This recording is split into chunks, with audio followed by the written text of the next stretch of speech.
The topic is macroeconometric modeling for policy making. And that is also from a person who spent his entire career in Reserve Bank of India, my friend Dr. Rath.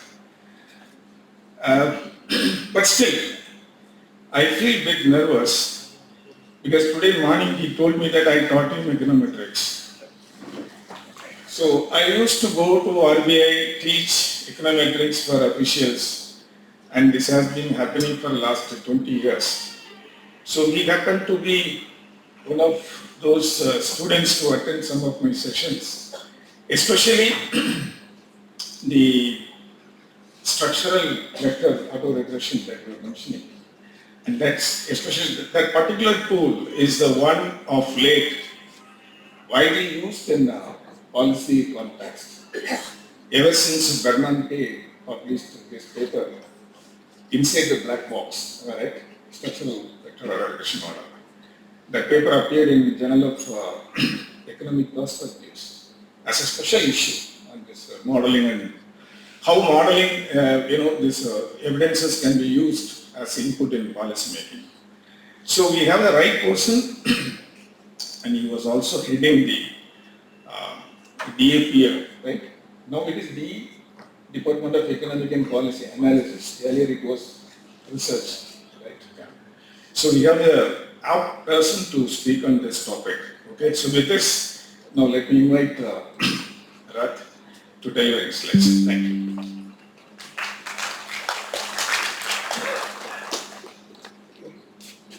Good evening to all of you. Thanks a lot for the kind introduction that was given in respect of me.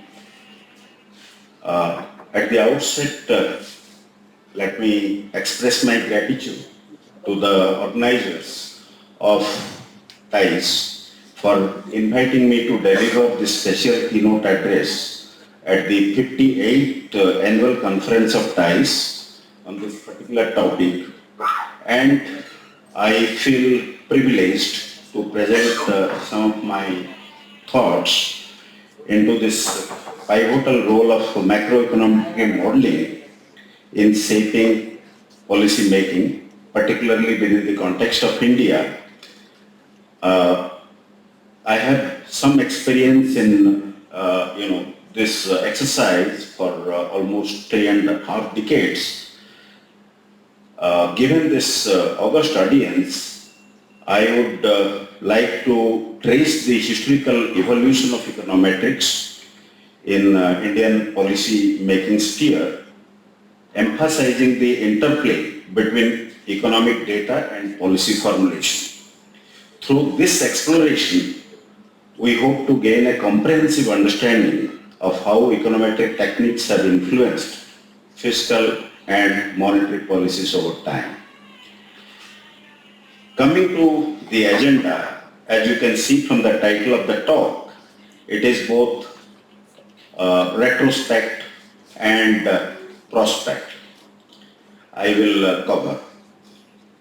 As the retrospect part of my topic, I would like to provide you a panoramic view of the trajectory of econometrics in India dating back to its inception.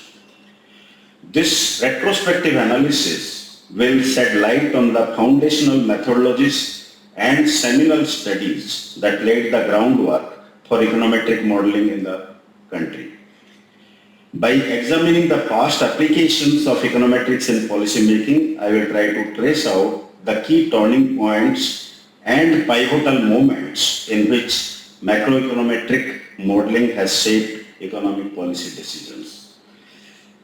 When I go to the prospect part, I would like to focus on the future trajectory of econometrics and the likely implications that will come for the policy making in India in the light of rapid advancements in technology, including integration of AI, artificial intelligence, and ML, machine learning.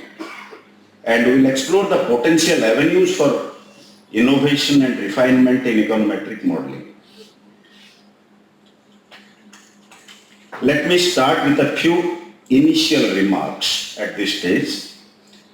As most of you agree, Econometrics is an area within economics that utilizes statistical techniques to analyze economic data for the empirical testing and examination of economic theories and connections.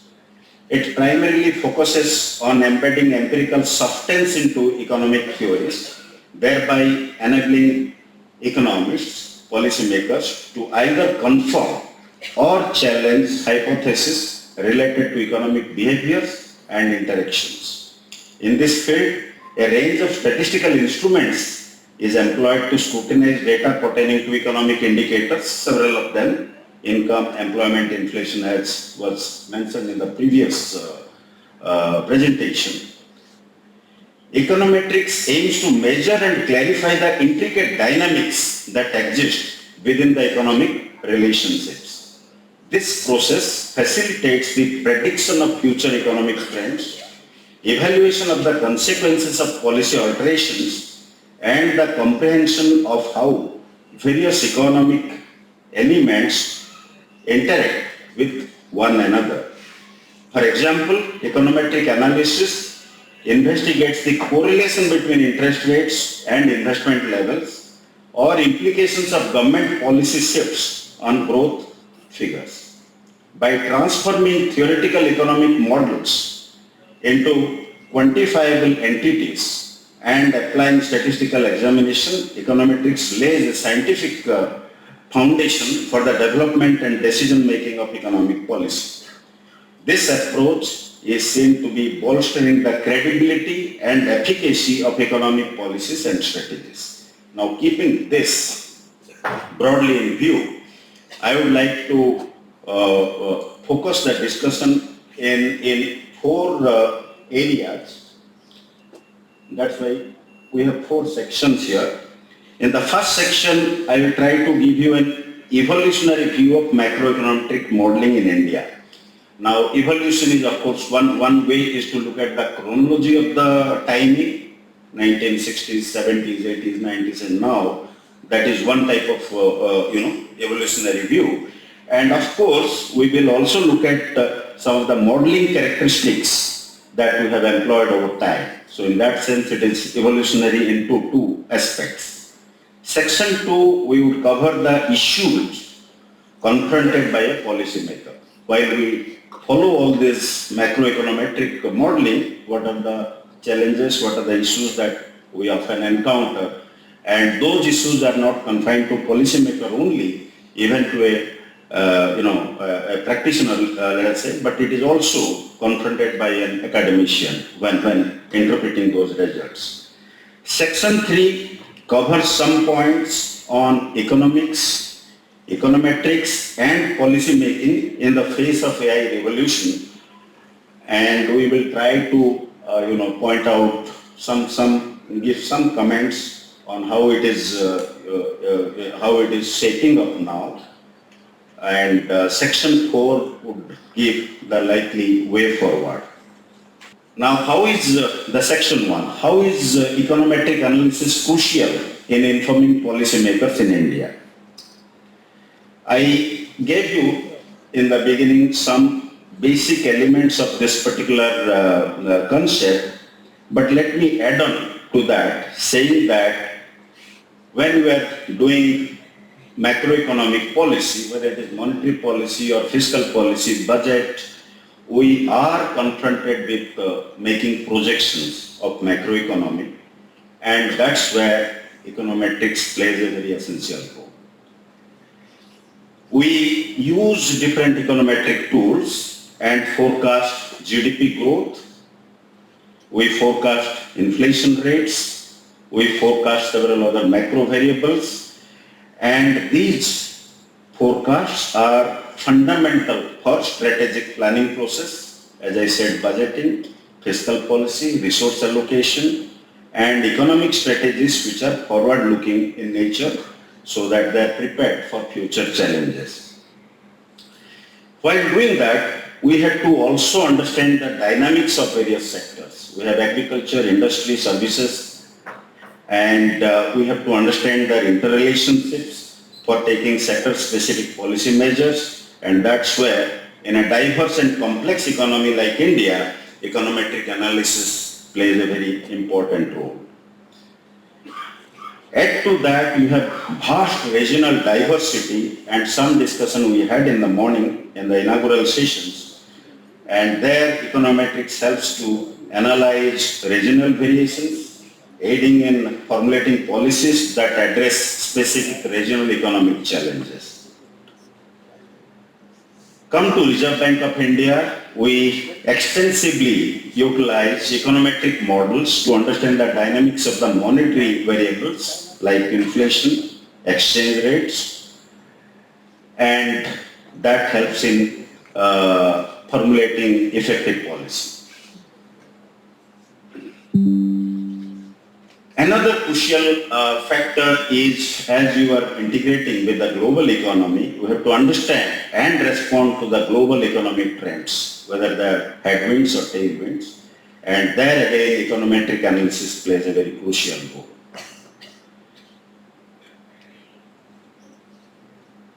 One more factor is making evaluation of the policies. We have several social welfare policy schemes, and resources are, it is very critical to see that resources are efficiently allocated to achieve maximum social and economic benefits, and that is where again econometrics plays a role. Now coming next to this evolutionary role, let us go to the chronological view, and we see that in the 1950s, when the initial five-year plans were initiated, that marked the first significant step in economic policy formulation.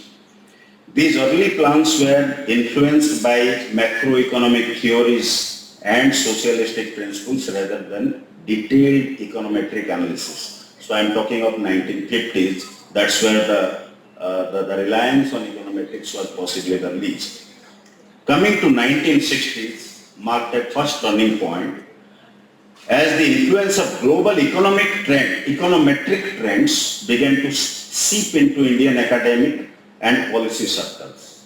This was significantly aided by Indian economists who studied abroad and brought back with them the knowledge, skill and application to apply econometric methods. Academic institutions like Delhi School of Economics, Indian Statistical Institute, they became centers for econometric research, and a lot of emphasis was given on empirical research and data analysis.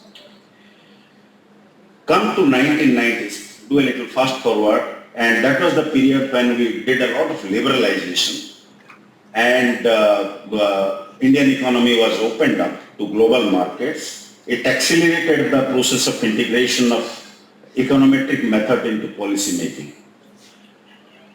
The need to compete on a global stage and attract foreign investments necessitated a shift towards more data-driven and empirical approach in policy formulation.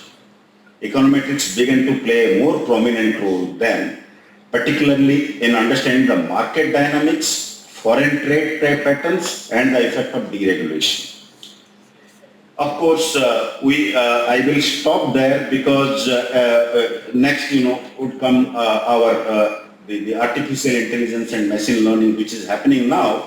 But if you go to the beginning of the 21st century and you look at the RBI's monetary policy applications, what we see is that we did a lot of analysis on understanding this monetary targeting exercise, and we had Sukhumay Chakraborty report in 1984, and then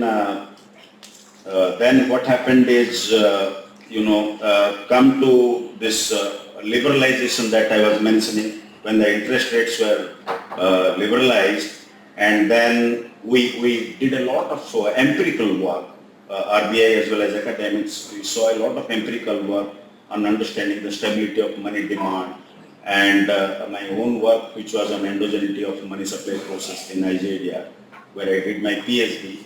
And when you go to the, one of the reports that was done by our earlier governor, Dr. Urjit Patel, 2014, which shaped the way for our formal introduction of inflation targeting. You see a lot of empirical work there, be it on threshold inflation, be it on pass-through, be it on different types of the monetary factors. So we see that a lot of monetary applications we have seen of econometrics there. Coming to fiscal policy, we have seen that, as I was telling you in the budgeting exercise, you need a lot of macro projections, especially the nominal GDP, which is in the denominator.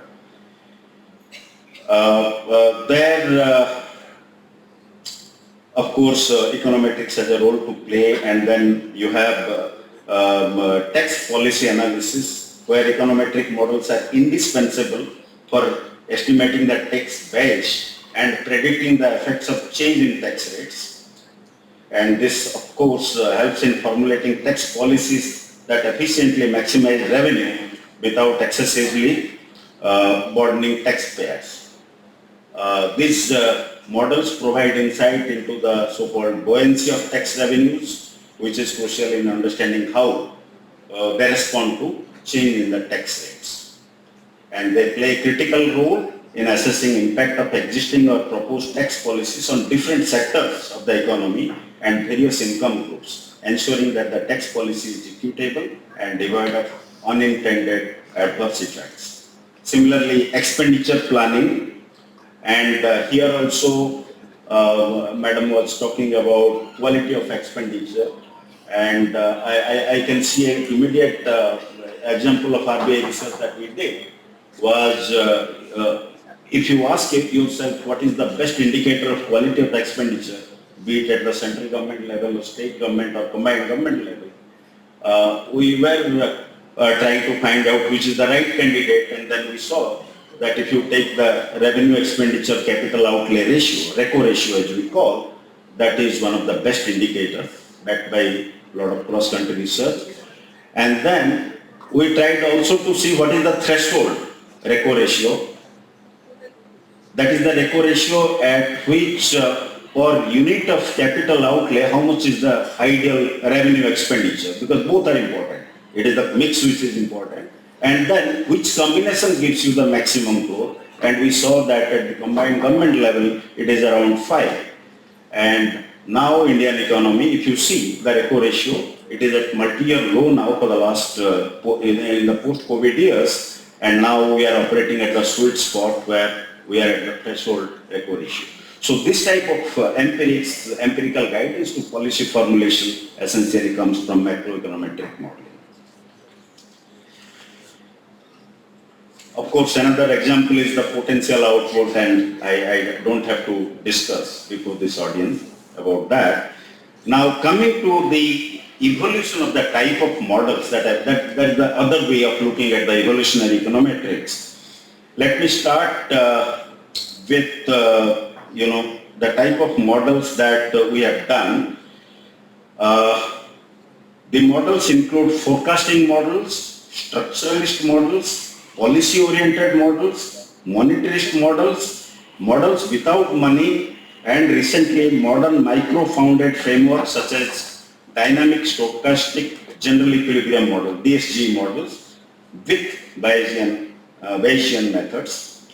Now casting has come into major play now, and also machine learning, which have been at the forefront now. The diversity in models is also reflected in terms of specification and research questions, with the models ranging from being full-fledged simulation, multi-equation, multi-sector macroeconomic models, studying monetary policy transmission or projecting growth and inflation, to single equation regression models and econometric studies dealing with narrowly defined issues such as demand for money or predictability of money multiplier, as I was mentioning in the money supply process. Coming to forecasting models, we have seen that the seminal papers by Sims, 1980, and Engelgranger, 1987, Johansson, 1988, they prepared the ground for ultimate success of vector auto regression in econometrics, the VAR models. Forecasts from these models have served as a useful benchmark for comparison purposes vis-a-vis proper econometric model forecasts.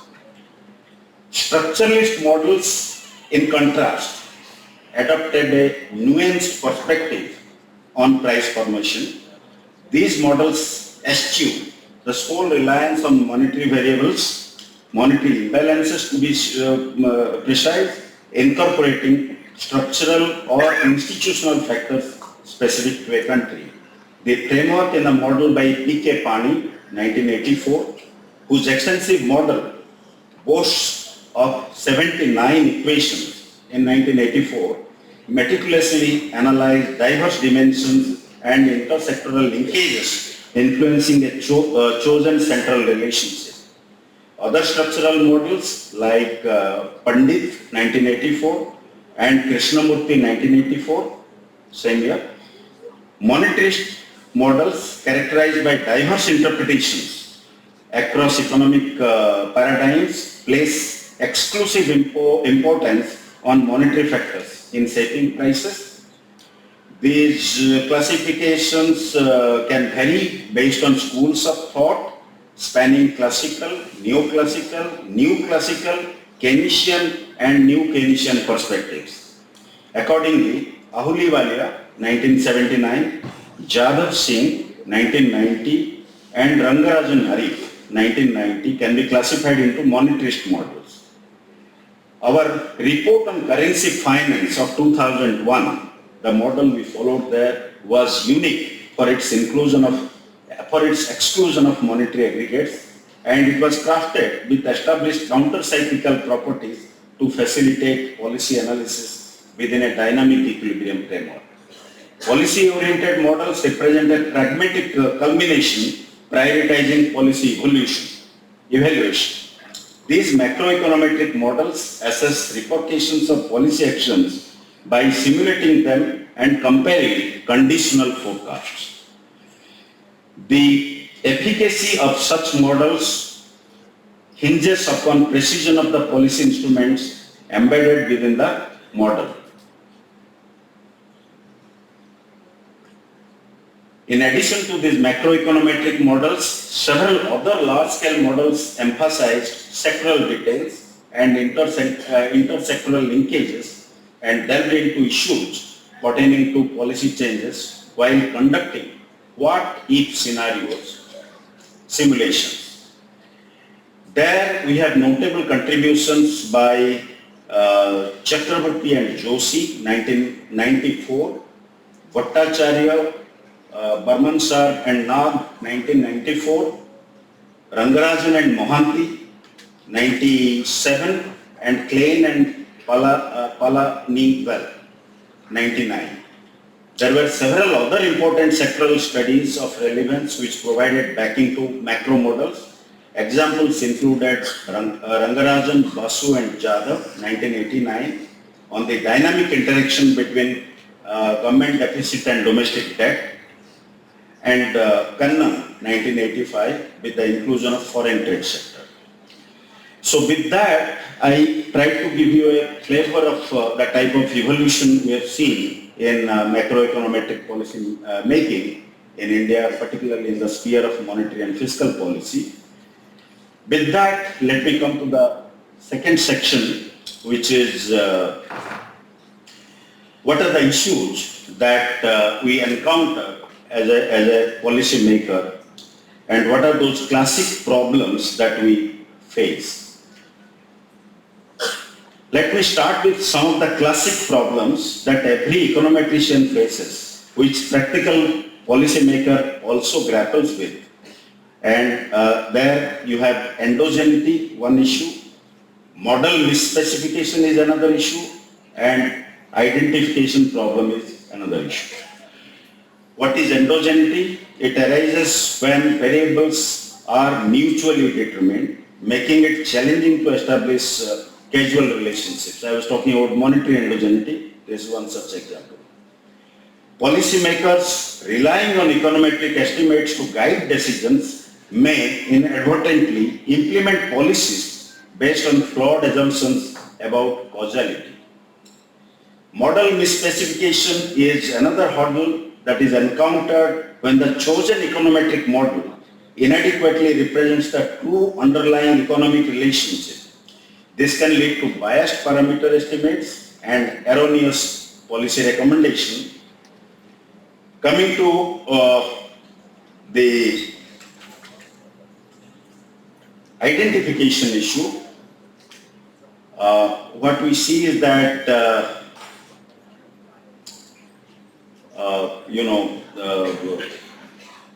coming back a little, these classical econometric challenges underscore the importance of cautious interpretation and a nuanced understanding of the limitations inherent in econometric models. So that's where we talk about evidence-based policy with an overlay of judgment.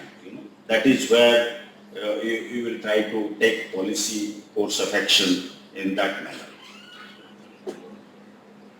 Econometric models often rely on certain assumptions, as we all know, about the underlying economic relations.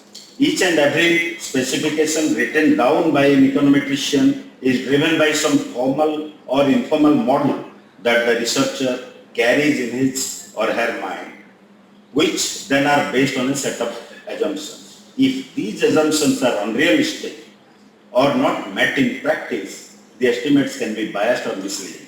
One example, assumption of neutrality of money is a fundamental concept in economics that suggests that changes in the quantity of money has no real impact on economic output or other non-monetary variables in the long run. This is the usual neutrality hypothesis. Now, if this assumption is violated and monetary policy does impact real economic variables, relying on econometric estimates based on neutrality assumption will lead to incorrect policy conclusion. In such cases, policymakers might underestimate the potential real consequences of monetary policy action or misjudge the appropriate stance of policy. It highlights the importance of critically examining the validity of economic assumptions when we do any econometric exercise, as the violation of key assumptions can, as I said, significantly impact the accuracy of the econometric estimates. Second point here is the quality and availability of data, which plays a major role in econometric modeling. Now, as was stated previously, RBI has played a major role in terms of making available lots of data. Now, whether it is fiscal data at different tiers of the government, municipal, the panchayat data, state finance data, and we have made database on the Indian economy as a real-time step for making available significant data to the researchers. So we have played an enabling role in that sense. So that is where econometrics has to interplay with this data, and research did not be confined to RBI alone. It should come from everywhere. Now, if I give one example of this data problem, one is this lack of comprehensive consumer price index data prior to 2011 at national level, which posed a significant constraint on econometric estimates. CPI is a crucial indicator for measuring inflation and is instrumental in various models that aim to understand the relationship between inflation, economic growth, and other key variables. So, needless to say, without reliable historical CPI data, econometric models face significant limitations that can impact the accuracy of estimates and subsequent policy implications. For policymakers attempting to comprehend underlying economic relationships, the challenge of overfitting is still another problem, which is a major concern. Overfitting occurs when an econometric model becomes excessively complex, fitting the noise in data rather than capturing the genuine structural relationships. While overfitting may seemingly enhance forecast performance on historical data, the resulting complexity will hamper the policymakers' ability to extract meaningful insights into the true economic dynamics. So the danger lies in the model's inclination to incorporate idiosyncratic patterns, making it less adept at discerning the genuine causal relationships governing economic variables. So policymakers face a delicate balance. That's what I stated a little time back. While they seek accurate predictions, an overly intricate model can obscure the fundamental structural elements that drive economic phenomena, impeding a nuanced understanding necessary for informed policy decisions. Striking this balance requires policymakers to be mindful of the risk of overfitting and prioritize models that not only provide accurate forecasts but also preserve interpretability and insights into underlying economic mechanisms. Policies derived from historical econometric estimates may prove inadequate in addressing contemporary economic challenges due to inherent limitations highlighted by the celebrated Lucas critic. The critic emphasizes that relationships estimated from past data may be subject to change if the economic environment or policy framework undergoes a structural shift.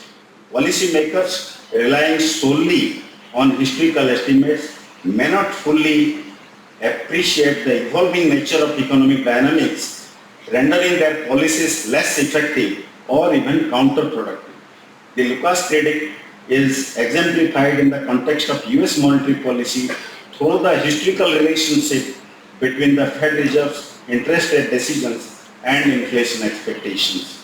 In the 1960s and 70s, policymakers relied on the stable trade-off between inflation and unemployment as depicted by the Phillips curve. However, the Lucas critic argued that this apparent stability was a result of expectations adapting to past policy actions. As policymakers responded to high inflation with contractionary measures, individuals and firms adjusted their expectations, leading to behavioral changes that invalidated the stable Phillips curve relationship. Now, to summarize this particular section, let me say that in order to address the challenges that were mentioned, policymakers should use econometric estimates as one of the several tools in their decision-making process. They should be transparent about the limitations and uncertainties associated with the estimates and consider a range of alternative scenarios.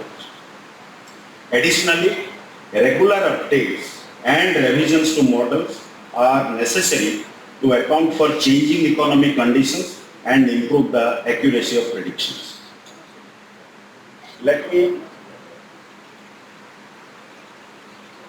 now turn to two brief sections now. The third section, where we will talk about economics, econometrics, and policy making in the face of artificial intelligence revolution. Any discussion of econometrics today would be incomplete without a discussion on ML and AI. They have been heralded as truly revolutionary technologies which are expected to impact almost every activity and sector in the economy. They are AI and ML based models and techniques are challenging the status quo, pushing the boundaries of what's possible and opening up new vistas for exploration and discovery. The proponents of AI and ML often argue that in the world so far dominated by traditional economic theory and econometrics based models, AI and ML are like a breath of fresh air, while others going as far as to admonish the traditional econometric models to relics box.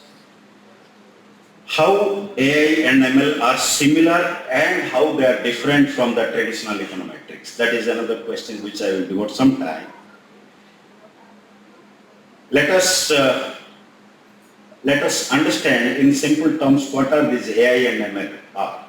In simple words, ML is exactly as it is worded. That is, machine is learning to make predictions and decisions based on the patterns and insights it obtains from the data.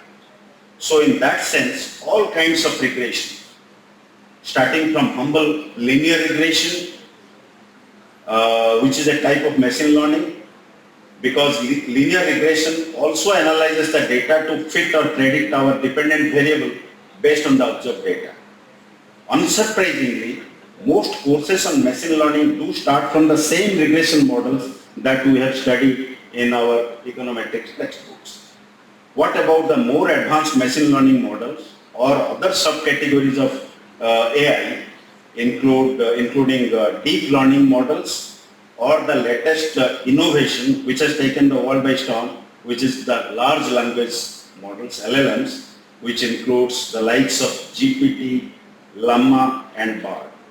LLM models employ deep learning paradigms with neural networks formed of billions of parameters, which allows them to process and understand human languages using self-supervised learning techniques and come under the category of natural language processing model, NLP models.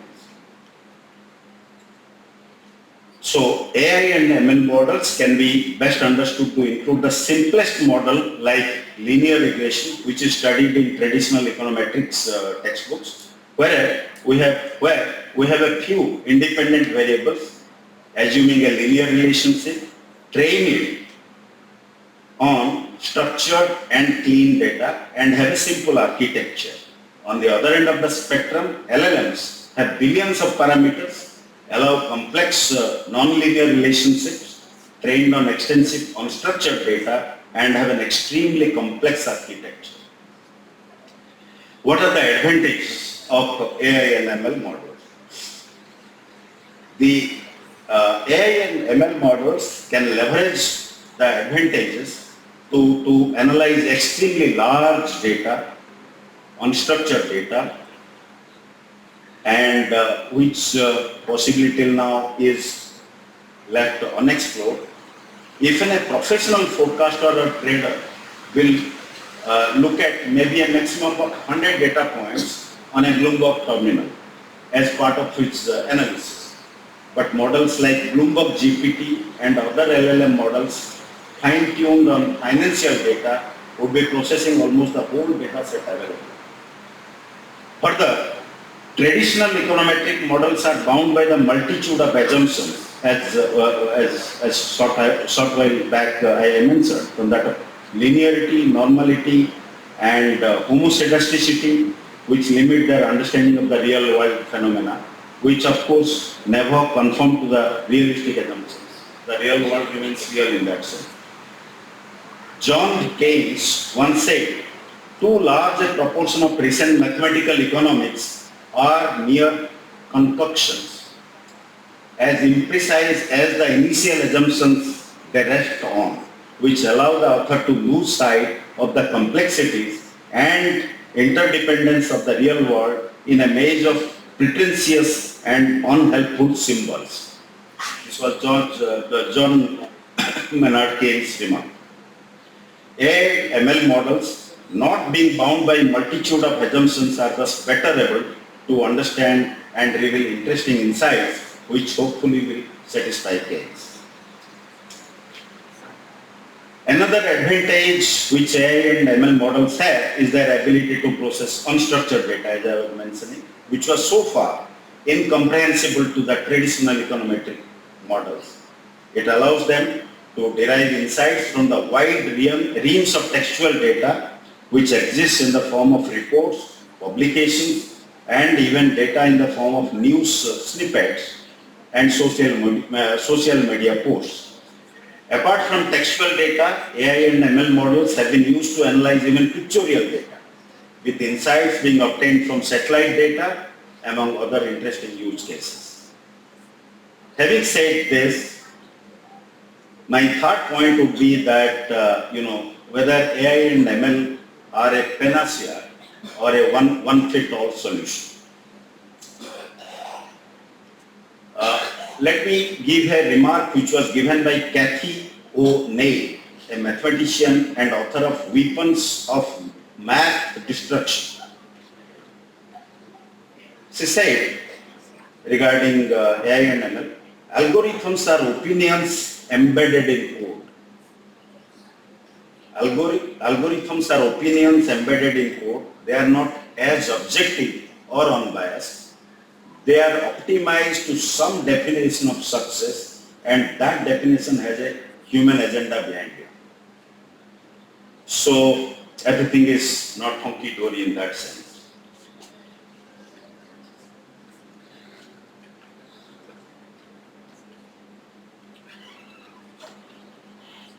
Now let me go to some of the specific issues over usage in economics and policy making.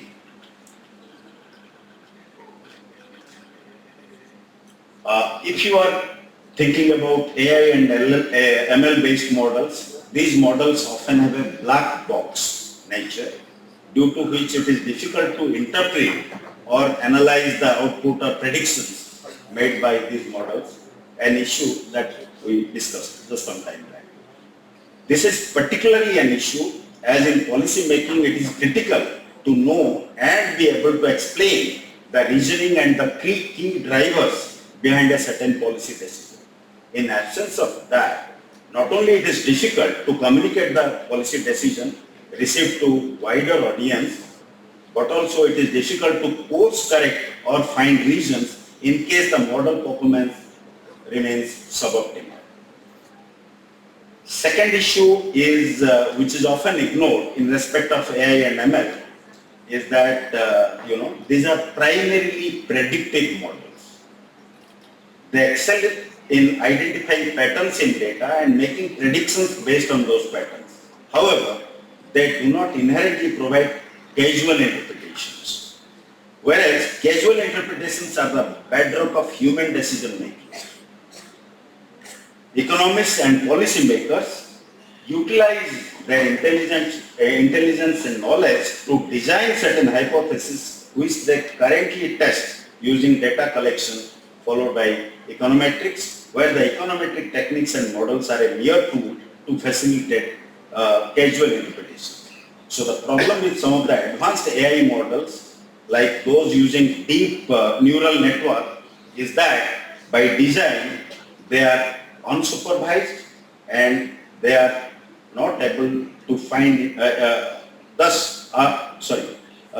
models like those using deep neural networks is that by design they are unsupervised, thus are able to find interesting patterns and insights on their own, but they can't be utilized to create or even facilitate causal interpretations. That was the second issue. Third issue with excessive usage is possible overusage or even manipulation of data. As the economist Ronald Coase once said, if you torture the data long enough, it will confess to anything. And this quote is becoming more and more relevant with the rise in computing power and advanced AI and ML models. This has allowed economists and policymakers at times to run hundreds of models to either derive some insight where none exists or derive a result which they preemptively desire.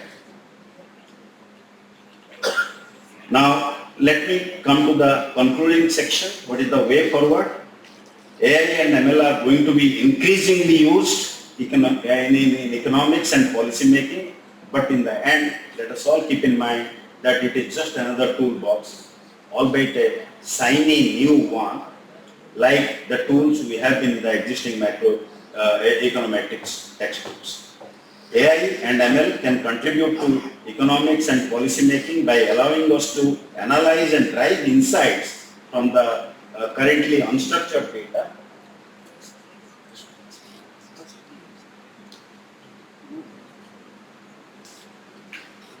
These insights, when used as an input or juxtaposed against those obtained from presently used structured data, can then provide additional insights.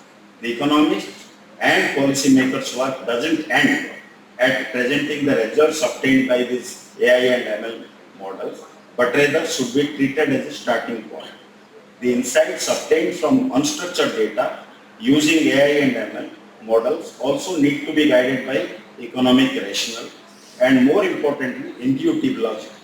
Further, the results obtained by AI and ML AI and ML need to be scrutinized closely and tested with the same rigor with which the traditional econometric results are. Another interesting use case where AI and ML models can augment the skill set of economists and policymakers is by simplifying the data collection and analysis process, allowing them to focus more on interpreting the results in light of economic canons, existing literature and traditional sources of data. However, excessive reliance and automation can lead to eventual loss of comfort and cognitive skill of data collection, processing and analysis, which often helps spark new insights. With this, let me end my presentation with a remark given by Albert Einstein: the human spirit must prevail over technology. Thank you.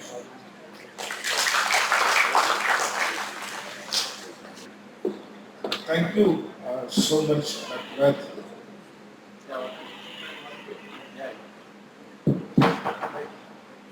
This is an excellent review on the role of econometric tools in policy making over a period of several decades in the past. And now I also request the audience to make the questions telegraphic in nature. Okay? Yes. Dr. Bhawan.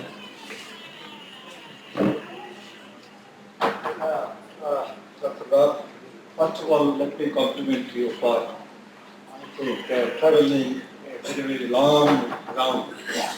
It's excellent presentation. To be very precise and sharp. Modeling is basically trying to reduce things to the manageable level. The problem lies in reduction itself. See, in the process, we lose sight of the distribution itself. And each of the economic variables are highly skewed. And when we aggregate, we make it symmetric distribution. And that does not work. And that's why we have seen so many schools of economic thought coming and going, and we are still tackling with it. What is basically needed is to take into account the distribution, which even this artificial intelligence or ML cannot address. I'll only, to be precise, I'll only refer to the work of Yoshikawa and Aoki, who talks about probability distribution, how to move with the probability distribution so that we don't lose sight of it. Because it is the vulnerable sections 4 which are missed completely, not completely, mostly through this process of aggregation. Thank you. Thank you, sir. Yes.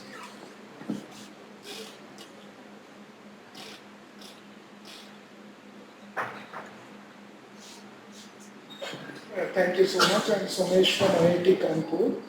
Very elaborate and lucid presentation. In traditional econometrics, we have difficulty in dealing with the number of variables exceeding the number of observations. So here your AI, ML models like Lasso, like Bridge and Ridge and Elastic Net can really help. But like in traditional econometrics, you had small and large sample properties. What one needs to understand is these oracle properties of the ML models, and what are they? Are they the asymptotic, efficiency, consistency, or sparse? So those are things, although these models are used for forecasting, and the loss function would have penalty function coming in. So it's a constraint minimization exercise. But still one wants to understand the large and small sample properties, the so-called oracle properties of these lassos and least absolute shrinkage. They are shrinking the coefficients because you have thousands of variables, number of observations 30. And so you shrink these coefficients, and so that loss function will do it. But then what are those properties? That is the question. Thank you. One more question? Yeah. Last.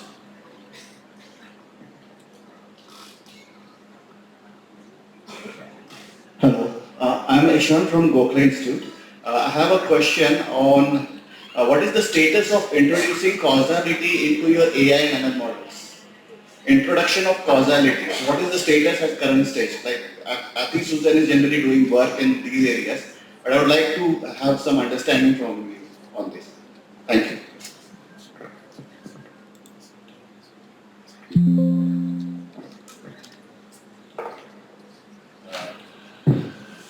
Many thanks for those highly involving questions, and I may not have immediate answers to all the questions, and certainly one should look at the literature, and which is still evolving, I must say. But from a practical policy maker's perspective, the point that that the Reserve Bank has taken over the last several years is this evidence-based policy, and that's where, like in Bank of England, we are following a suite of models approach, and now AI and ML is sort of getting added there. And while we take the advantages that I mentioned from AI and ML, we should also, not lose sight of the insights that we are getting from the traditional so-called small models. And I think Dr. Burman's comment, completely agree with you, sir. And distribution remains the key, and it's very important. Whatever we do, we have to be there. And regarding the questions, of course, large, small properties, etc., one should look at literature. My knowledge, I am still going through, but the idea here was to give you an insight on, the pros, the cons, the balanced use, how we should do over this suite of models that one is talking. Thank you. So thank you so much. Actually, policy making, as you all know, it's forward-looking. So forecasting is an essential component. But most of the models that we use are parametric models. So when the new information comes in, definitely the parameters, values are going to change. This is a complication, discussed in the context of Lucas critic. Okay.